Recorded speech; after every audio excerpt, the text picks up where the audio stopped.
How is wealth created?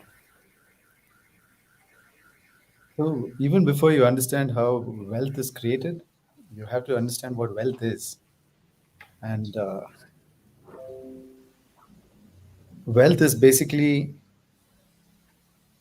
having a continuous flow of cash or income or money. And it's like a river, like how a river flows continuously. To establish that kind of cash river leads to wealth. So if you store it and then you start using it, it gets over. So you need something which replenishes more than what you spend, and that's when wealth gets created. So wealth is like a river of money, and if that river of money is continuously stored up in one place, so you need a storage as well, and you need to use less than what comes into the storage.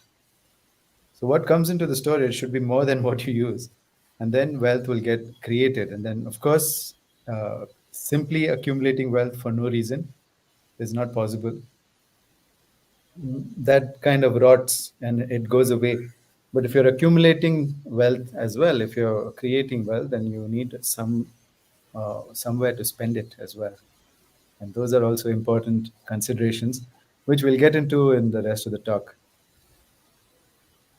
Okay. So, what does one have to do in order to create the inflow of the wealth? For this, there's already money flowing. You just need to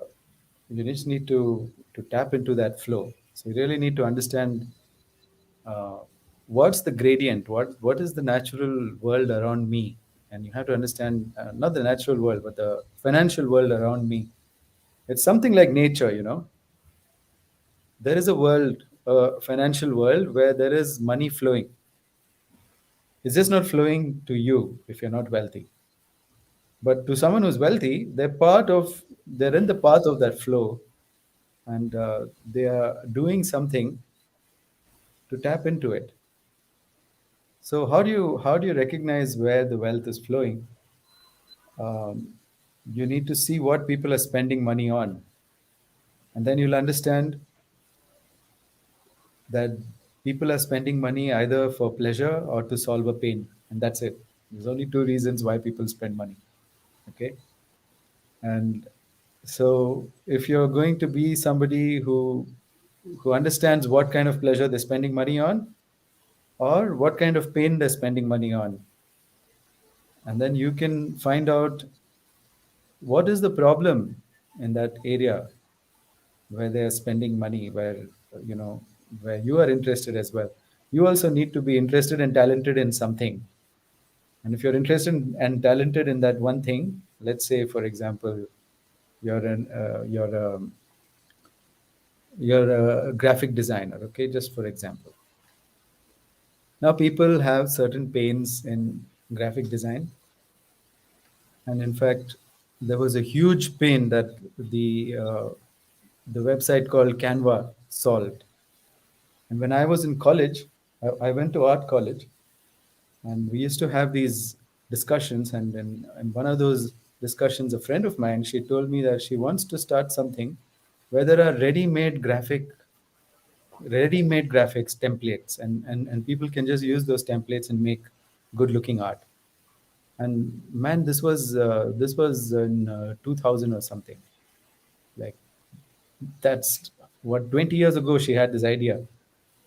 And so it's not enough to have an idea, because she just had the idea, but she didn't put it into action. She didn't know what to do next after having the idea. But at least she identified a place, and that's really a starting point. That's where Canva started from. Canva said, "Oh, to hire a graphic designer is very expensive for people. So can we like get into this flow? People are spending money on art, graphic art, commercial art that they need, but they're not getting value here, and I think we can increase the value. So at the end of it, when you realize you can increase the value, then you make something, you make an offering, and then you test it, and then you it's a process, right? It's like it's like tending to a plant. You need to check how it's doing every day. Does it need more sunlight? Does it need more um, manure? Does it need more soil? What does it need? What does it actually need? What's going on? So when you find out, when you start something, of course it's not going to work because you don't have all the parts together. You've never done it before. But then when you start thinking about it, why it's not working, and then you can optimize stuff, right? So I keep optimizing everything I'm doing. I try to make it better and better and better. And I like to design. If you know how to design something, then you can make money. But more than all of that, you need to identify it. Like all this designing work, optimizing, everything can be done by other people. You don't need to do that. You just need to know what it is that you can make better, and then you'll have a place in that flow. And you can go sit in the river and collect as much money as you want. I hope it's not too abstract, but that's exactly what I'm doing right now in my life. With all my stuff, like my yoga healing course is addressing a need. It's I just found out and I started thinking about it, and I came face to face with the health industry when I lost my health. So then I decided I don't like the way these people treated me. I do not like the way that hospitals treated me, and I did not enjoy any part of it. So I'm going to design something like how could I have made this better? I was lying in my hospital bed and thinking about all this. How can I make this whole experience better? It's so shit. This whole experience is so shit. So can I like help people who are just as sick as me, but without them having to lie down in this hospital bed with three IVs? And so then I started designing it right there from the hospital bed. And it took me a few years, but I knew that this is what I wanted to be doing. And I started doing it and it started working. And then I decided I can optimize even that. I can make it better. Before I was just treating people and making them healthy. I said, why can't I make them young? Can I go another step and make them young?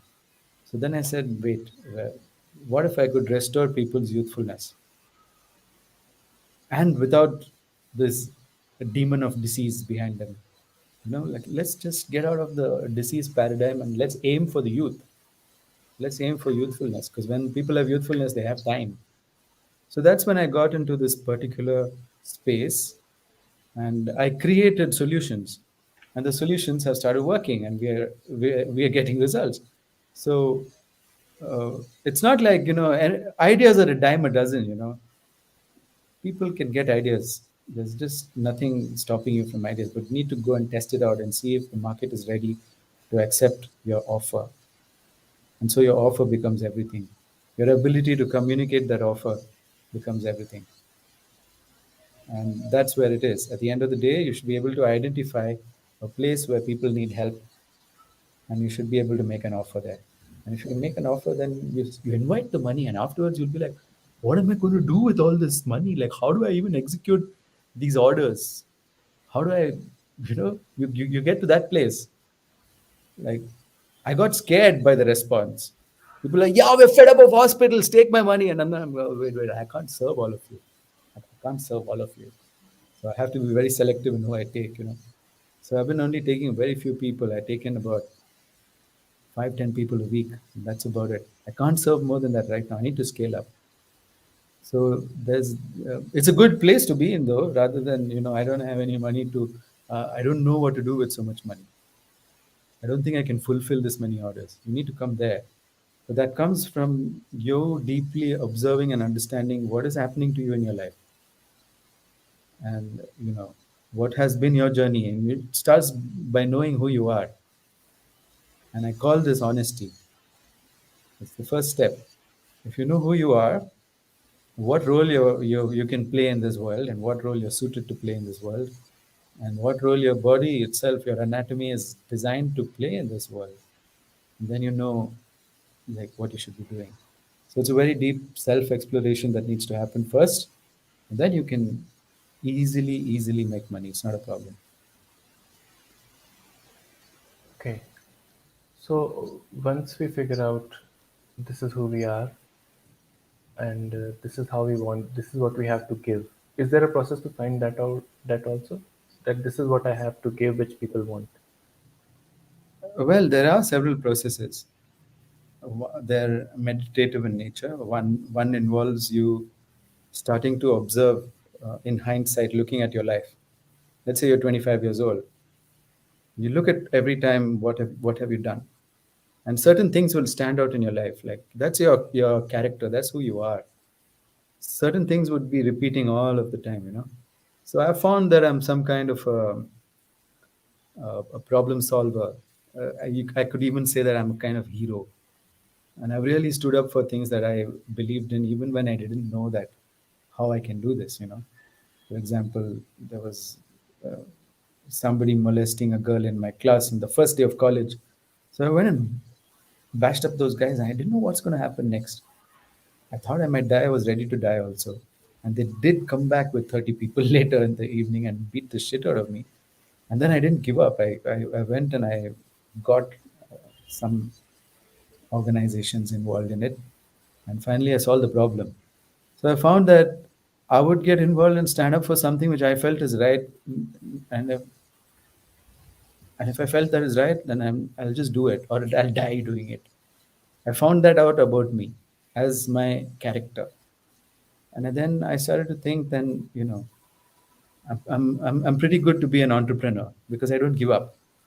I know that I don't give up. And I'm a good warrior. I've got this warrior attitude. I never give up. So then I realized I'll make a very good entrepreneur. But I still didn't know what I'm going to be an entrepreneur in until life showed me my direction. So when I look at my life story, at some point I got disillusioned. I didn't know what the hell I'm supposed to be doing. And then I went into this whole depression where I was just drinking, smoking, making merry, and then not really having anything to do in life. I felt that life is meaningless at that point. Like, what's the point of anything? And that's when I started to lose my health, and then I realized, man, I do care about my health. So you need to find two things. One is, what is your attitude in life? How have you been? What is your character? Who are you? And what really matters to you? This is another question that you have to ask. So it's like, what is my character and what really matters to me? These two will somehow join together and create a kind of purpose for you. And for most people, the health matters to them. For most people, you cannot you cannot afford to be an amateur in the matters of health. You have to be very good at it. So that's an evergreen market right there. So there are a few things that nobody can afford to be an amateur in, like a novice, and you've got to be like really good experts, pros at it. So what are these things? One is wealth creation. You can't afford to be a novice at it. You've got to be good at it. Otherwise, all your dreams are gone, washed away if you don't have wealth. And there's no point. And then you'll say it's futile to dream because you never have the ability to fulfill it. And health. If you don't have health, you'll run out of time very quickly. You'll run out of energy first, and then you'll run out of time because you're getting old and you're dying. So health is another thing that's really, really important to many people. They don't realize it till they lose it. And the third is to have profitable relationships, and people don't even associate these two words together. Do you associate profit with your relatives? No. Do you ever associate profit with your boyfriend or girlfriend? No. Like, do you ever associate profit with your children? No. They're all loss making relationships. So everybody is in a loss making relationship. They don't know how to be in profitable relationships. And all they do is they earn money and then they lose it in their various relationships. They just lose their money. And those relationships are big holes which just take out the money. They're not having a relationship of profit. And they feel that love should be unconditional without any profit. And I say that love can only exist if there is profit. Love and profit, you know, love is labha, profit. Okay. Actually, the word love comes from the word lobha, which means greed. Okay. But I think we should redefine it and say that love came from labha. Labha is love. If you don't have profit, then you cannot have love. Okay. So, um, can you imagine the word love comes from the word for greed, the Sanskrit word for greed? That's the etymology. Go look it up. I'm not making it up. Okay. So anyway, we need to redefine that. We need to reclaim that. We can't call love greed. Okay. And Shashank is asking, is profit always financial? No, not really. But it can easily be converted to a financial profit. For example, I have a house which is quite large and is actually I lose money on my house, right? I lose rent money on my house. But this is actually a profitable house for me because it's silent, it has a lot of light and air, and it makes me work hard, and it allows me to concentrate, and it allows me to just be who I am. So in that way, if certain relationships are enabling you to be you, then those relationships are profitable. And if certain relationships are enabling you to stay focused and concentrated, even if they don't make you money, they're a relationship of profit. Because after staying with this person, you're doing better in your life. You're actually making more financial profit, and you're profiting in other ways too. Because health, you can't put a value on health. Health is valueless. I mean, like priceless. And so, if a relationship is contributing to your health, then it's good, right? A relationship of encouragement and humor and joy and love and kindness and those kind of things are always contributing to your pleasure and your happiness, and those are profitable relationships. But most people's relationships are an emotional drain. It's a drainage where they lose energy. Are you gaining energy? Because energy is the only profit, Shashank. Money is also an energy, okay? If you run out of energy, you'll run out of money. You won't be in the game. Your basic currency to be in the game of money and profit is energy. If you don't have that physical and mental and emotional energy to do things, then you're dead. You're basically a dead person. You're like those guys on the ICU that are kept alive by the ventilator. They're artificially kept alive. Your body is somehow having some life force, but you're not really doing anything of profit. So I hope you understand what profit is. I was answering Shashank's question, very important question. Is profit always financial? No. Energy is the final profit. If after an interaction with someone, I came back with more energy, that's a profitable relationship. And that's about it. What else? So is this the reason why most people struggle to make money or are poor? Because they don't have the energy? No, I think most people are struggling to make money because uh, they don't know who they are. They haven't taken the time to sit and figure out what is my character exactly. What are the things that turn me on? What drives me? What do I value most? If you don't sit and ask these questions, then you can never make money. So energy comes after that. But fundamentally, even before producing energy in your body needs a meaning. And that meaning is coming only from very deep honesty about who you are.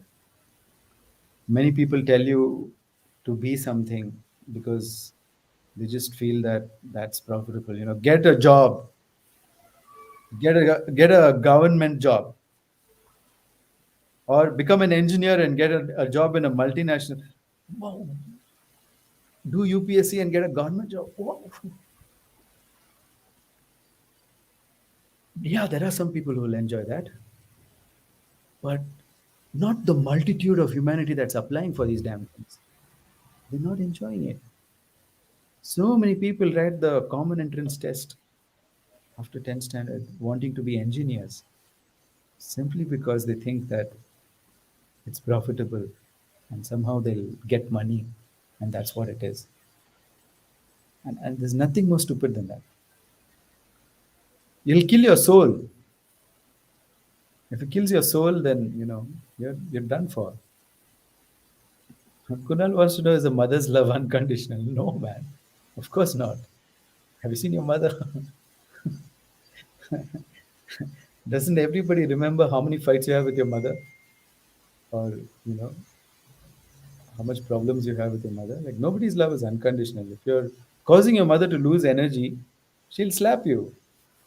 If you're causing your mother to gain energy, if you're making a profit for your mother, she'll give you energy back.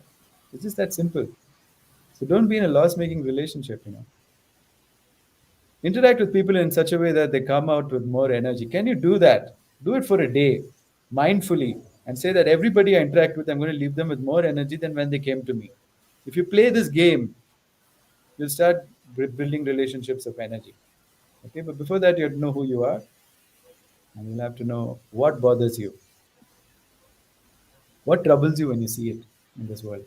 If nothing is troubling you and you don't have any feelings for anything, then you can't make money. Sorry, it's not possible. You have to deeply feel about something. Or you can Is inherit, or you can marry someone with money, but you can't make money. You can't create wealth. Sorry, go on. hard work important for making wealth? Hard what? Hard work. Hard work. No, it's, it's really a stupid concept. If you're going to work hard, you'll wear out. Okay, you should work, but not hard. If you work, like if you exercise hard every day, you'll wear your body out. Work is nothing but something that you do with your body and brain. There's a limit to how much you can do it. So you better have work timings. Good work timings are from 10 a.m. to like 4 p.m., 5 p.m. That's it. Don't work more than that. Okay? And do it Monday to Friday. Don't work on Saturday and Sunday. And that's it. You don't have to work harder than that. So you have to work about 4 to 6 hours every day. That's about it. If you do harder work than that, you're going to wear yourself out. You won't have rest, you won't have recreation, and you won't have that creative space of mind where things start getting, you need to do nothing as well. Okay, guys, if you're going to design something especially, there needs to be time when you think about it intensely, and there needs to be time when you're not thinking about it intensely. Walking in the park is also a very important part of work. Okay, so after this talk, I'm going to go to the park and I'm going to just like go for a jog. But when I'm going for a jog, that's when I get a lot of ideas. When I'm then I'll practice Karlakate for about uh, half an hour to 45 minutes, and in the park, and I see people walking by, and I'm listening to their conversations, and I'm also like observing people as I'm doing that, and I deliberately sit and practice outdoors so that I can observe people, and then something clicks in my brain. I start understanding what their problems are. I found so many people with alignment problems. I can write an article about how not to walk in the park right now because I've been just doing this. So you need to very deeply, I mean, work with concentration. We can't work with concentration for more than 20-25 minutes. After that, the brain gets tired. So you work for 25 minutes and then you let yourself free. Don't do anything. Now, watching Netflix is not doing anything, okay? Because your brain is concentrated on that, on what's going on. You need to do nothing. You need to do nothing for 20 minutes. Just nothing. And people find this alarming. They're like, how can I just, after working for 25 minutes, not do anything for 25 minutes? What will my boss say? See, ask your stupid boss to do the same thing. Because, that's when you become creative at your job. Just doing nothing. Let's stare out of the window. Don't do anything. Just keep looking or just go for a walk in nature. You're doing nothing. You're just walking, looking at stuff. You're just relaxing. This is so important. If you don't have the cycle of working, where you work intensely for 25 minutes, then don't work for 25 minutes, then work for 25 minutes, or just, go eat something or drink some water and maybe uh, push out a little exercise. That I have this 4-minute routine of exercise which I can do in between work, which really stimulates my lymphatic system and makes stuff move to my brain. Okay, So there are a lot of things like this which I teach in my course on making money, where I teach you the procedure for you to work. There's a process, and if you work through that process, you can do it.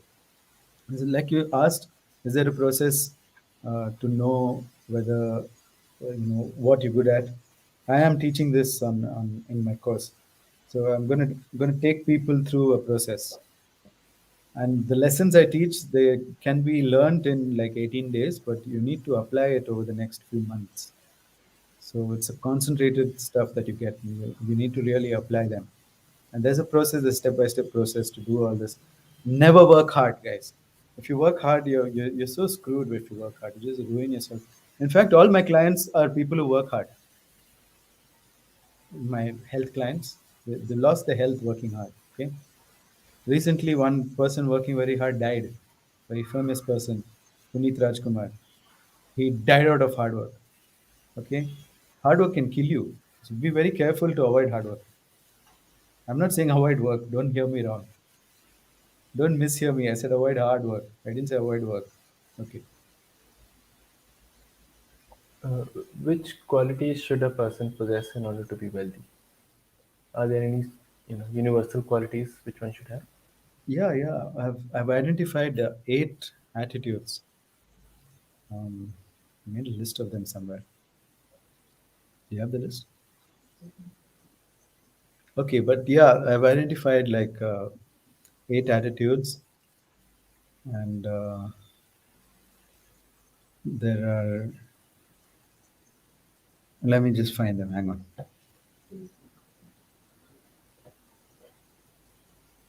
Is it on Facebook? I have no idea. Let me check.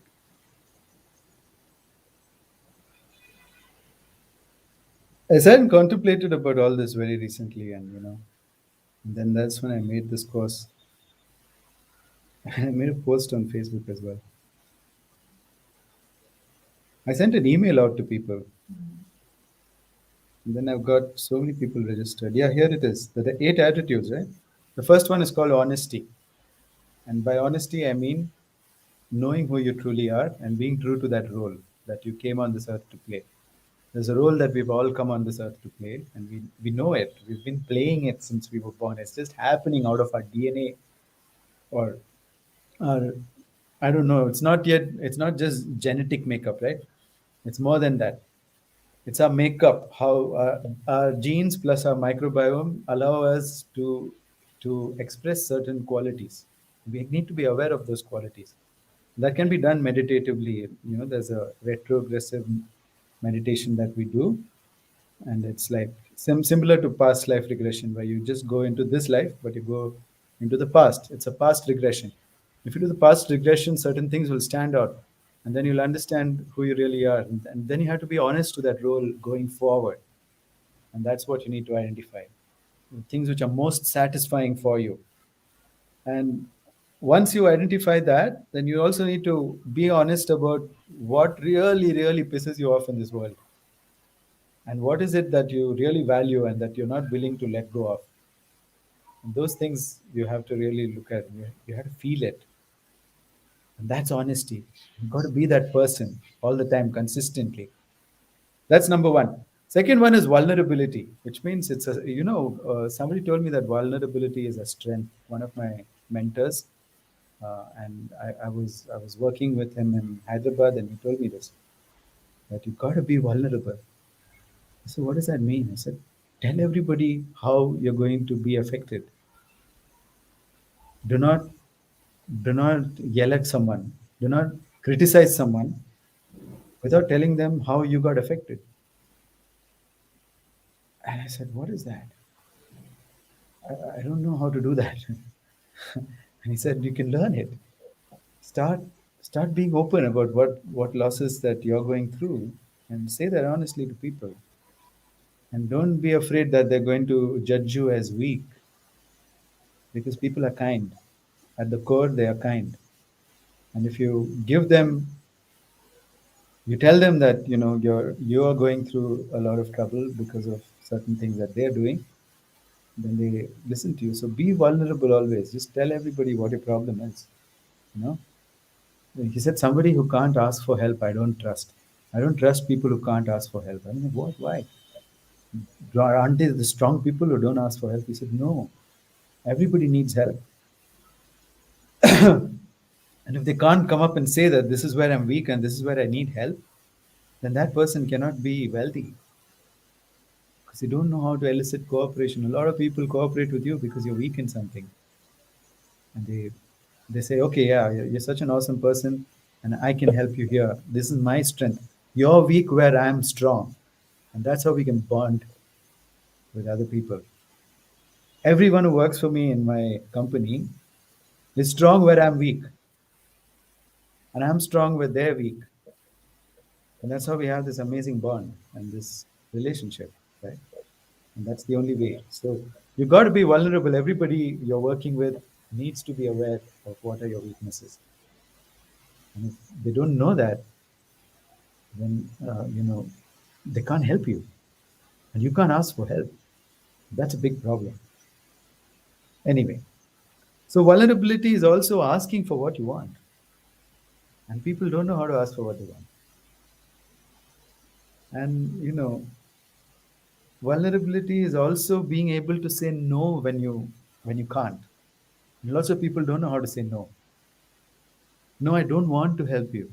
You're putting yourself in a vulnerable position when you say that. Because then the other person can say, look at me, I'm suffering so much and you don't want to help me. And you say, no, I don't want to help you. Then you're being vulnerable. Vulnerable to what? Their criticism. They're going to say, how dare you do that? People might feel entitled to your help, right? But you got to tell them, sorry, I can't help you right now. And I don't want to. It's not that I can't, I don't even want to. When you don't want to, you say you can't. And then confuse the person because they think that you're going to do it in a future time. So because you're afraid to be vulnerable uh, to their anger when you reject them, but you're being cruel to them by not telling them how you actually feel about them. If you don't tell people how you actually feel about them, you can't be rich. It's difficult, very difficult to be rich. You'll be rich by lies, and then it's not a stable money. It's going to fall. Okay, so this is a second very important thing: vulnerability. Do not be afraid. Vulnerability is nothing but courage, guys. It's not it's not weakness, but people think vulnerability is weakness. And the third one is the celebration of failure. And you know what? You got to be a warrior to make money. And I tell you what's the difference between a warrior and a normal person. A warrior doesn't like getting hurt either. Okay, nobody likes getting hurt. Nobody likes getting hurt. Come on. Do I want a punch in my face right now? No, I don't know. Either physically or emotionally, I don't want to be hurt. Okay, but learning to defend yourself against that is warriorship.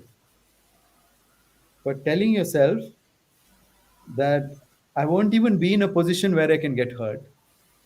Now that's also a position where you cannot get any joy. So instead of learning to protect yourself from hurt, you're saying I won't even be in a position like I don't even get out of bed, then I can never get hurt, right? I just lie down in bed all day. So I never attempt something, so I never fail. But you got to celebrate failure. Of course, there's certain hurt which comes from failure. There's loss and there's pain. But you got to say, I just found another way in which I'm vulnerable and I can protect myself now from from this pain. You won't know your weaknesses until you go and put yourself out there. If you don't go put yourself out there, then you're going to fail. So this is the third attitude. The fourth one is discipline, which means you start by sleeping at a particular time and start by waking up at a particular time, and you have work timings and you have exercise timings and you eat in a certain disciplined way and you engage with people in a certain disciplined way. Whoever wants can't just walk in and engage with you. You're not keeping an open house. So they have to take an appointment with you and come, whoever it may be. Okay. And so like that, when you have that discipline and people around you, discipline in what you eat, discipline in how you hold your body, discipline in how you breathe, discipline in how you organize things around you, discipline in waking and sleeping, discipline in also exercising. Okay, this much discipline if you don't have, then you can never be rich. You'll always be losing money. Then you need something called faith, and faith is the ability to get started on something even if you don't know how to do it. You just get started, you get right in the middle of it, you bite off more than you can chew, and then you invite everybody to dinner because you have bitten off more than you can chew. Okay, and that is faith. And then there's generosity, where you are open with your knowledge and you don't hide anything, especially knowledge. You know, you cannot hold it. Understand this: if you hold on to knowledge, you'll never be rich. If you give out knowledge, you'll be rich. Okay? A lot of people think, okay, now I know how to solve someone. I found one useless guy on Facebook. He knew some traditional, Kerala healing techniques.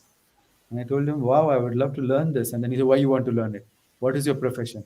I said, I'm an entrepreneur. I said, what are you going to do with it? I'm going to teach it to others so that they can heal themselves. And then you'll make a profit out of it. I said, of course I'll make a profit out of it. I don't want to teach you. And he didn't share his knowledge.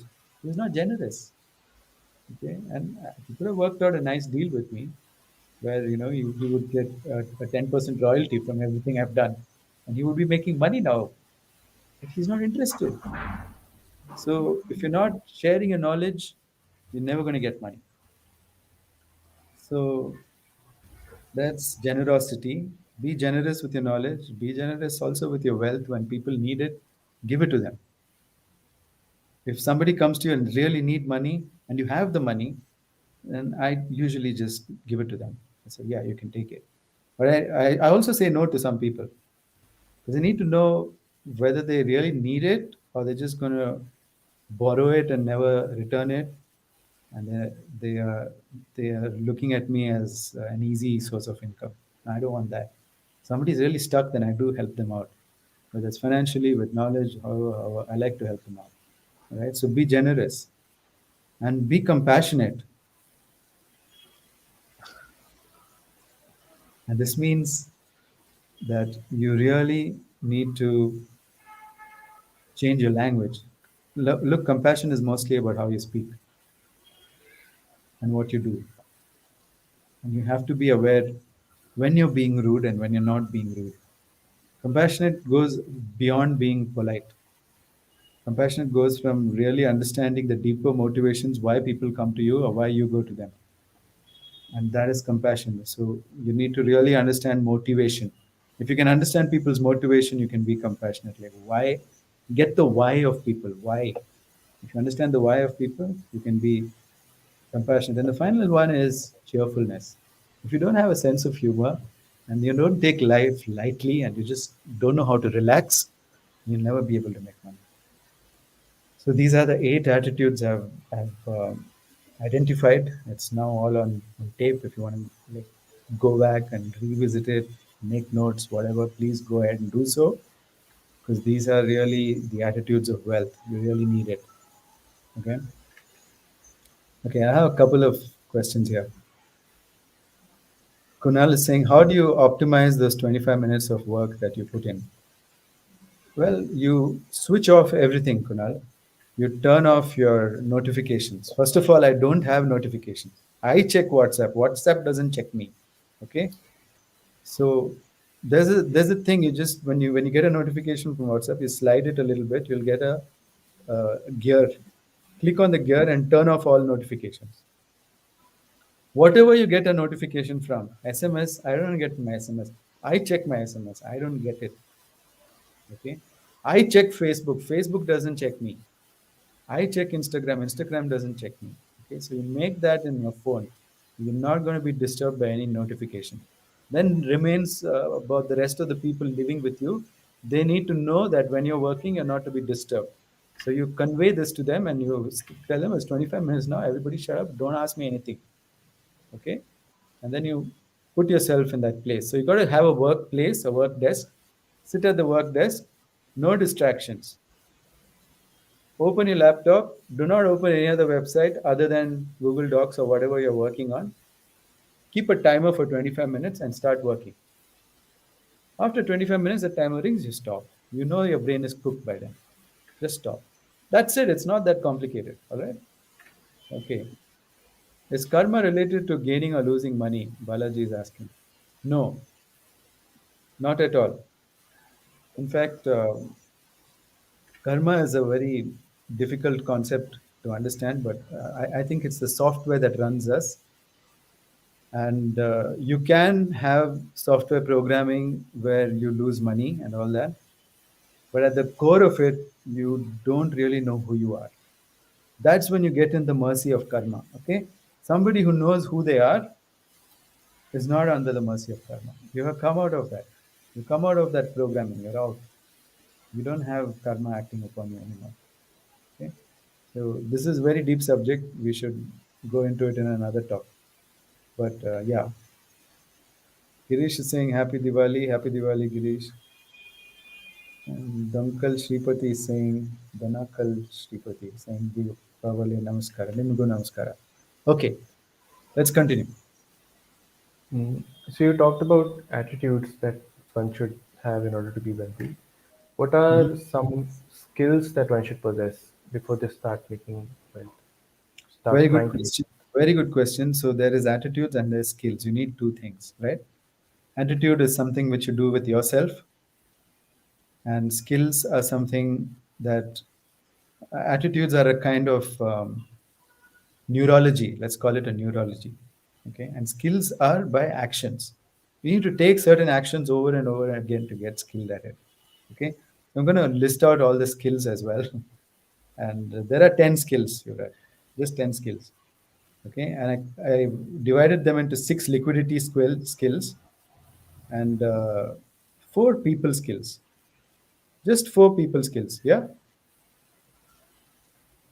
and what are they? They're inviting cooperation with a good offer. That's it. That's number one skill. You need to go on repeating this. You need to go on making good invitations to people. It doesn't matter whether you know what is your who you are, that this. Every time you want something from someone, learn to present it to them as an offer. An offer they can't refuse. That by doing what you want them to do, they're going to benefit so much. Can you do everything like that? Even if you're asking for someone to get you a glass of water, can you create such a situation where even that is an offer?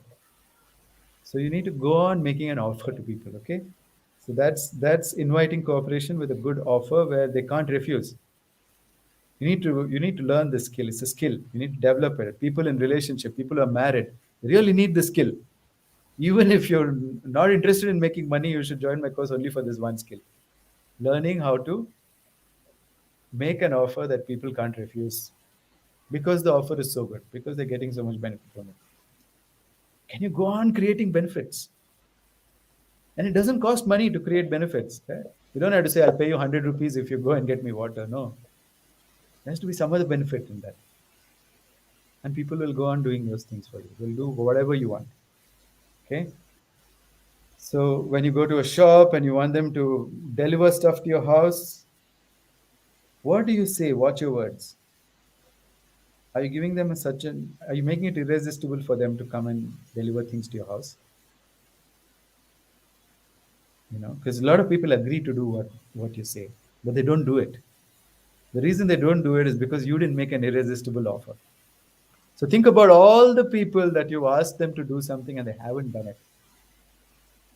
And to all of them, you have to go and make an irresistible offer. Can you do that?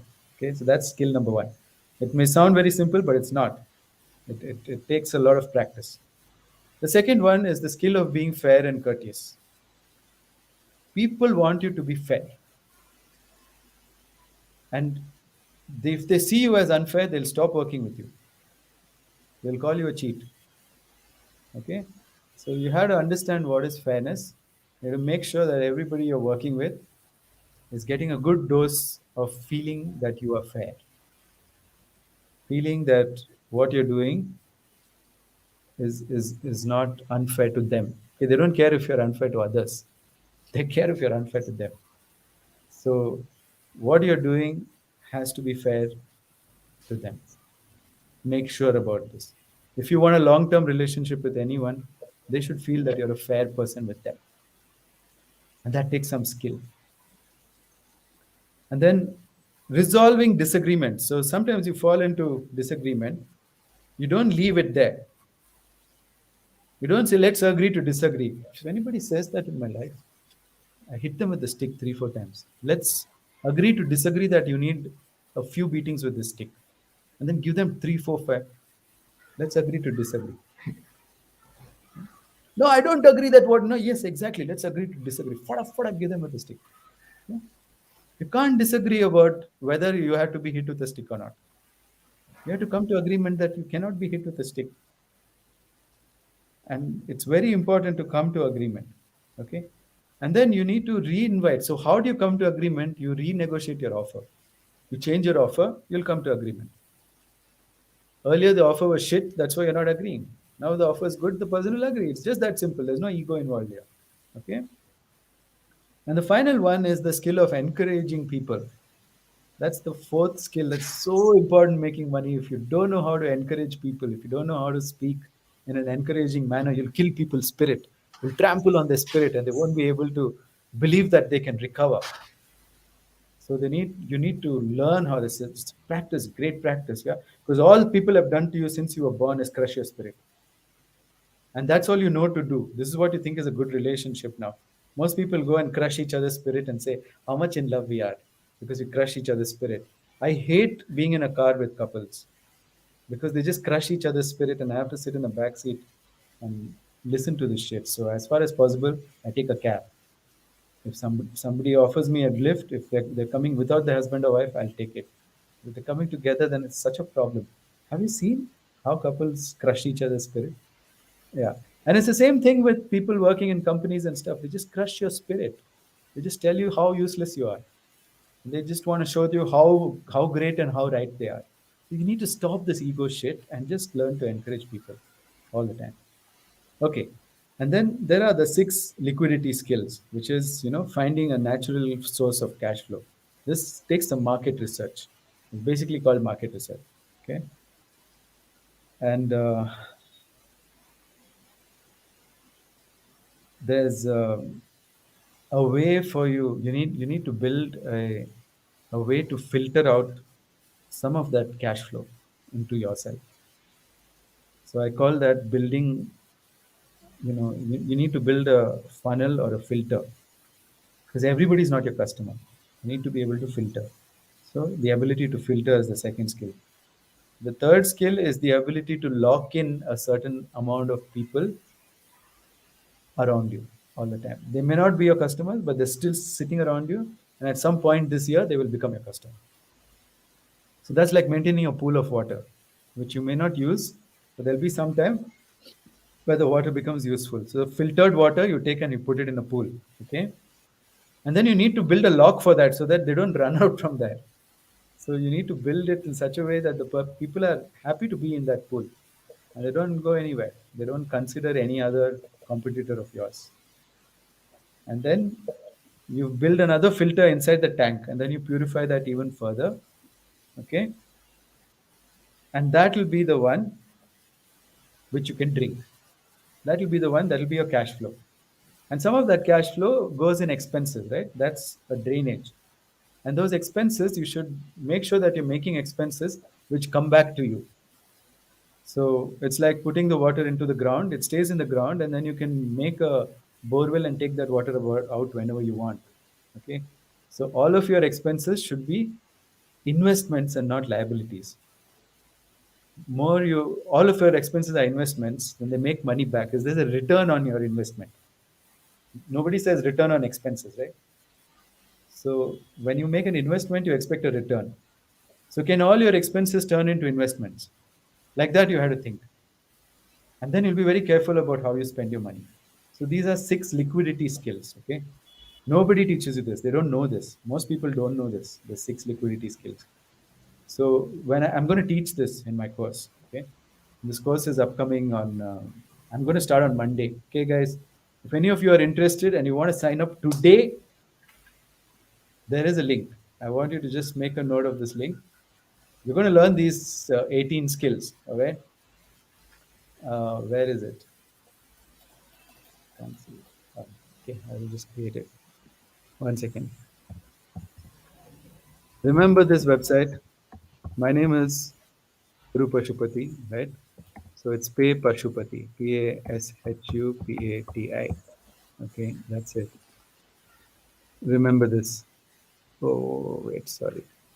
Wrong thing. Here it goes. Okay, everybody make a note of this, and that's where you pay. Only for today. The price of the whole workshop is actually 36,000. Okay. So only for today, I'm giving it at 9999. That means only till 7:30 today. After 7:30 today, don't transfer 9999 at 7:31, and then I'll just refund you. I will not accept your money if it comes at 7:31. So you have time now. It's 4:30. You have 3 hours. It's more than enough. Go here, bit.ly/pay Pashupati. If it's failing, then you please contact me either on Facebook or you can, message my phone number, my WhatsApp number. Make a note of this also. Make a note of this as well. 7876 222 766. You can Google Pay to this number as well. 9999. If you want to learn these skills for just less than 10,000 rupees, you're going to learn these skills, and it's like the return on this investment is going to be multifold. Yeah. This is one of those things where you can consider this an investment and not an expense, because there will be a return on it. Okay. And already there are a lot of seats sold out. There are 12 13 people who already registered. Okay. So I can take more people. Yeah, I can take up to 20 people, so maybe I have 7 more seats left. Yeah, or maybe at max I can extend it to 30 people. But today you'll get it at 9999. From tomorrow it's going to go to 18k, 18,000. And from Saturday it's going to go to its original rate of 36,000. Okay, so please be careful, don't miss out on the opportunity. Here it is. You just go here and make the payment, or you Google Pay my number. I hope you made a note of it. This is my number, 7876 222 766. You either Google Pay this number or you go here. If you want to pay by card, you want to pay it in EMIs because you don't have money, that's no problem. You can go here, and the second screen you'll get, if you got access to credit in your credit card, you can pay by EMIs as well. All right. So sorry about that. Let's continue. Okay. How should someone who is already working in a job go about transitioning into making large amounts of money? Do they have to do anything differently? See, a lot of people come to me who are working in a dead end job, and they're working so hard and traveling 2 hours in traffic. Where are they going to have the energy to do all this? Only on the weekends. Okay. So if you're willing to give up your weekends, then you can work with me. Then I'll teach you how to get out of these situations. But you shouldn't be lazy about your weekends. You should kiss your weekends goodbye. Bye bye, weekends. Bye bye. Then I will teach you working only Saturday, Sunday, how to make money. It's possible. And you can do it. You need to transition like that. But if you say, no, I want the weekend, that's when I meet my friends, that's when I actually get to do things like go and eat junk food and drink. You cannot drink and make money. It's not possible. Okay. In the movies, they show all the rich people sitting and, always finding, like I watched this movie called The Second, which is all about kidnapping some justice's daughter, and then some guy rescues her and all that shit. But you see the rich people meeting, he comes with whiskey, he gives him whiskey, and then he gives, well, those are guys working in a job, government jobs in US. They can afford to do that. Entrepreneurs cannot afford to be drunkards. Okay, so just stop drinking, stop smoking, and making money is going to get you so high that it's no match. No drinking, no smoking, no drugs is matched to the high which you get when you actually get someone to pay you money, right? That gives you the best high in the world. All right. So please stop drinking and switch over to the other drug which is making money, which is a healthy drug. Okay. So if you're going to kiss your Saturday and Sunday goodbye and your family has to let you, right? Family is like, no, no, no, no, just stay in this job. Don't have any dreams. Just continue to. So you either got to divorce your family or you got to talk some sense into them. You can divorce any family member, not just your wife and husband. You can divorce any family member. Don't worry. It's a lot easier. Only wife and husband gets legal complications. You can't easily divorce. But other family members is a question of saying you're such an obstacle in my life and you don't care about me. Bye bye. Okay, so either you have to do that or you have to convince them to help you, to support you having no Saturday, Sunday. They can't say, take me to this place, take me to that place on Saturday, Sunday. No, you can't. Okay, otherwise they have to do a job and you have to make money. You have to go through the process of making money, the entrepreneurial journey of making money. Okay, so that's for entrepreneurs. But is entrepreneurial journey the only way to make money? No. You can also work with somebody on Saturday and Sunday who has the vision and who wants your talent. Okay, it need not be your vision then. But if it's your vision, then you're the entrepreneur. So you're the one who's going to sacrifice Saturday, Sunday, and kiss everybody goodbye. Okay. Please share your thoughts on Squid Game. I'm sorry I haven't watched it yet. Well, watch it and then share my thoughts. All right. Okay. Um, is it possible to create a completely passive income where we aren't spending much of our time to create the Well, inflow that's of money? possible by things like starting a business where you have set it up and you're the owner and you get the profits. You're not working at the company, but you still get the profits. And a lot of people do that, right? So Ambani, for example, owns a lot of companies. He doesn't really have to work. He's getting money through those companies. And then another way is royalties. So you have knowledge, you sell that knowledge to someone, and then they market it and they take it to the customer, and then they pay you 10% of it. So that's another way to set up a passive income. The third way is to through it's not strictly passive income, but it's somewhat passive income, where you learn how to invest in stocks and shares, and you allow that. But that is an active work. You have to do it all day. You have to keep your eye on trends, right? For example, Squid Game that he just mentioned. The sales of those shoes that they're wearing, those white shoes they're wearing, went up 7,800%. It seems. So if you were investing in that company which makes those kind of shoes, if you had bought their shares, they'll go up. Netflix shares went up 7% after Squid Game came out. So if you had invested in Netflix, then you would be like 7% richer by now. Okay, so that's a but you have to keep your eye on the trends. You have to be active. It's not really strictly passive income. Otherwise, the other passive income is you get married to a rich person or you inherit it from your parents. That's passive income. I don't know any other ways of passive income, but they do exist. There are certain rare. It's rare. It's not very common, this passive income, but they do exist. What other people do is they take some money and they make like a load of money and they rent out a place. It's also not strictly passive income because something will fail, the pump will stop working, then you got to go and repair it, and so it's not like that. Or you need to get a tenant like me who doesn't want the owner to come here, so I repair everything myself.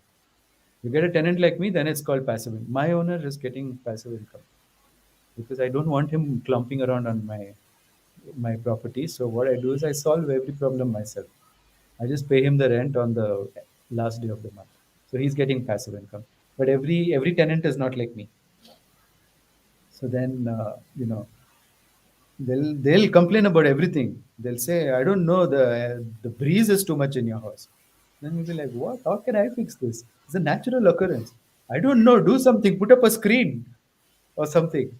They want you to spend money like that. So it's not so passive income. Even rental. People say, I'll just buy the property. And some people think that buying a property near a highway before it's being built, and then the rate will go up, and then you sell it. But that's also active work. You have to find someone to sell it to.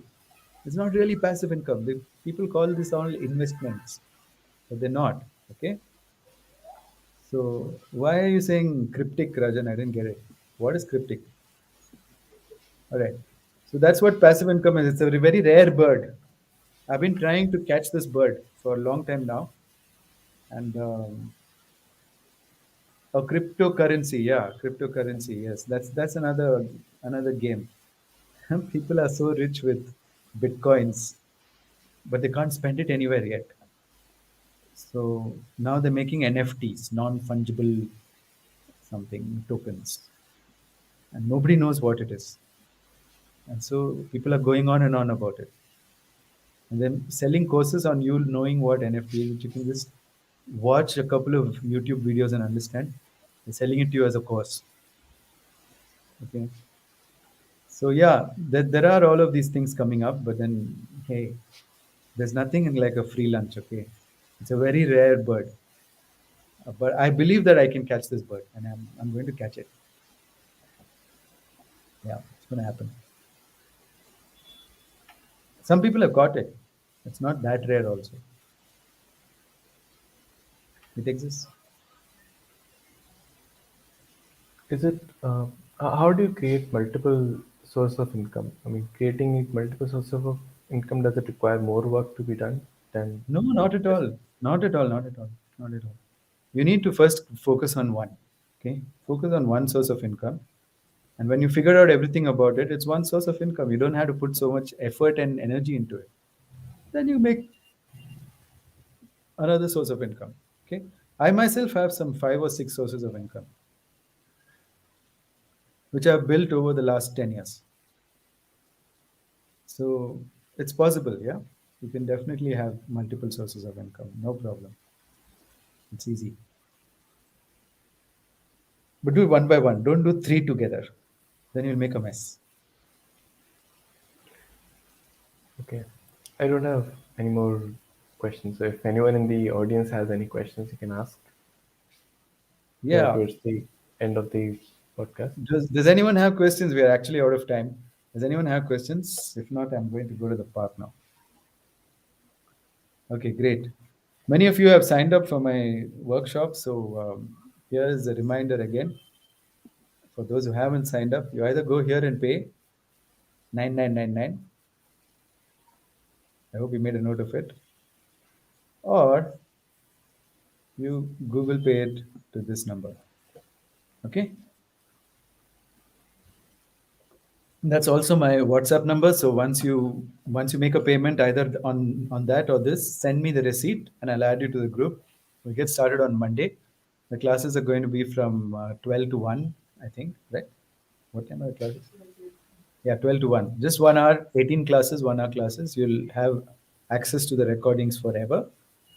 And if you miss it, then of course you'll get access to the recording forever. So don't worry. If you can't make it 12 to 1, it's not an issue. And I'm available to you for 3 months for any kind of questions and coaching that you need on WhatsApp. I'm available to you so that I can give you clarity. After watching this talk, I hope you understand I can give you clarity about money. It's only about these 16 things, what 18 things, 8 attitudes, 10 skills. That's it. Okay, great. Don't cry about not having money if you don't join my workshop. Then don't cry about not having money. But if you join, you'll definitely have money. You'll never be crying about money. Well, 1 year from now, you'll be like, how did I make so much money? That's what's going to happen by you spending 9999 now. All right, great. Okay, I don't see any questions. I hope you guys got some value from it. And if you did, then please type GV in the chat box. And if you got no questions, type NQGV. No questions, got value in the chat box. All right, let's see. How many of you actually got value? How many of you have no questions? And remember to subscribe to our channel, guys. Whoever's watching this video later, also, please subscribe to this channel, and like our Facebook page, and share this video if you found value. Okay, great. Do I need to tell them anything else, Yuvraj? Hit the bell icon if you haven't. Hit the bell icon, guys. All But if you right. have disabled notification, you won't get notifications. But still, hit the bell icon. Yeah, good. Yeah, okay. So Kunal says he's in. No questions. Looking forward to get started and slaying poverty. Awesome. Good job. Shashank is saying looking forward to Monday. Great, man. 50 says no questions, got value. Sridhar says no questions, got value. Great, great. Okay. All right. Thank you, guys. Thank you very much. And we'll see you next week. And happy Diwali, everybody. It's the Nita as weekend well. program for the same price. There is no weekend program. There is no weekend program. And don't be confused. You can join this program and apply everything that you're going to do on the weekend. Okay. If you have any questions, just WhatsApp me, guys. Okay. WhatsApp me. Nita, just WhatsApp me. All right. Great. See you guys. Okay.